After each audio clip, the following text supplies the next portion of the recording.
আমরা চাই দেশের যে তীব্র সংকট তৈরি হয়েছে, গ্যাসের সংকট, তেলের সংকট, জনজীবন বিপর্যস্ত হয়ে পড়েছে, দ্রব্যমূল্যের ঊর্ধ্বগতির কারণে আজকে মানুষ দিন আনছে দিন প্রতিদিনকার জীবনযাপন পরিচালনা করতে পারছে না। গত এক মাসের মধ্যে 17 লক্ষ বেকারের অ্যাড হয়েছে আমাদের বেকারত্বের খাতায়। 6,40,00,000 মানুষ এখন দারিদ্র সীমার নিচে বসবাস করছে। সরকারের রাষ্ট্র পরিচালনার জন্য টাকা নাই, এ কারণে তারা 2 দিন আগে দেখলাম ট্রেজারি বন্ড ছেড়েছে। সেই ট্রেজারি বন্ডের মধ্য দিয়ে তারা 1,10,000 কোটি টাকা এপ্রিল মাসে জনগণের কাছ থেকে উত্তোলন করতে চায়। ব্যাংকগুলোতে টাকা নাই, যে ব্যাংকে ঋণ নেওয়ার পরে অতিরিক্ত ঋণ নেওয়ার মতো অবস্থা আর ব্যাংকে নাই। ব্যাংকগুলো মানুষের আমানত ফেরত দেওয়ার মতো সিচুয়েশনে নাই। অথচ ইসলামী ব্যাংক, যেটা অধিকাংশ রেমিটেন্স আয়ের একটা বড় সরকারের উৎস বা দেশের উৎস, এই বাংলাদেশ ইসলামী ব্যাংক বা যে ব্যাংকিং চ্যানেলগুলোকে ধ্বংস করার জন্য তারা সেগুলো দখলদারিত্বের অভিনব কৌশলের দিকে তারা যাচ্ছে।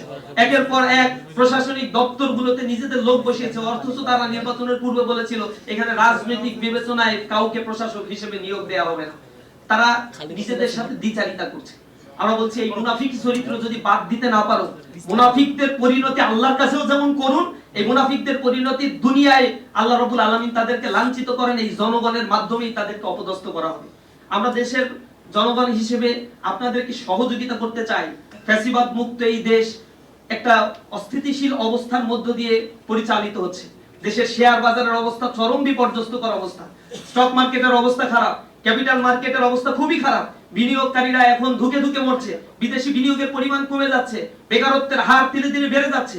এত সংকট আইডেন্টিফাই না করে বরং এমন কিছু বিষয়গুলো নিয়ে দেশের মানুষের সামনে আলোচনা করা হচ্ছে, অথচ জনগণের বেসিক প্রবলেমগুলো মিডিয়ার মাধ্যমে প্রকাশ করা হচ্ছে না।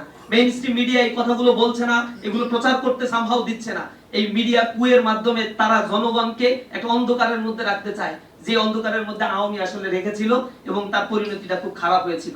আমরা বলছি আমরা শান্তিপূর্ণভাবে কর্মসূচি পালন করছি, প্রতিটা জায়গায় মিছিল করেছি। ইসলামী ছাত্র শিবিরের পক্ষ থেকে লাস্ট 10 দিন টানা মিছিল কর্মসূচি করেছি, অবস্থান কর্মসূচি করছি, ক্যাম্পাসে ক্যাম্পাসে মানববন্ধনের মাধ্যমে আমরা সরকারের দৃষ্টি আকর্ষণ করার চেষ্টা করছি।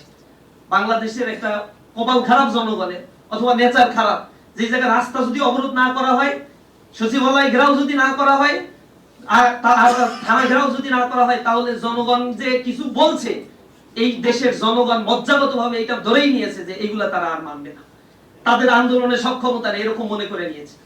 আমরা সরকারের কাছে বলবো, আপনারাও দীর্ঘ 17 বছর ধরে আন্দোলন করছেন, আন্দোলন কোন পর্যায়ে গেলে কিভাবে করতে হয় এগুলো আপনাদের সব জানা আছে। আপনাদের যারা বুদ্ধিশুদ্ধি দিচ্ছে, যাদের সাথে মাসওয়ারা করে দিল্লির এজেন্ডা বাস্তবায়নের জন্য আজকে বাংলাদেশের ক্ষমতায় বসে জনগণের পারসেপশনের এগেইনস্টে চলে গিয়েছেন, এখনো সময় আছে, ফেরত আসেন, জনগণের ভাষা বোঝার জন্য চেষ্টা করেন, গণরায় বাস্তবায়নের জন্য আপনাদের সহযোগিতা আমরা করতে চাই। আপনারা সেই ক্ষেত্রে অগ্রণী ভূমিকা পালন করুন।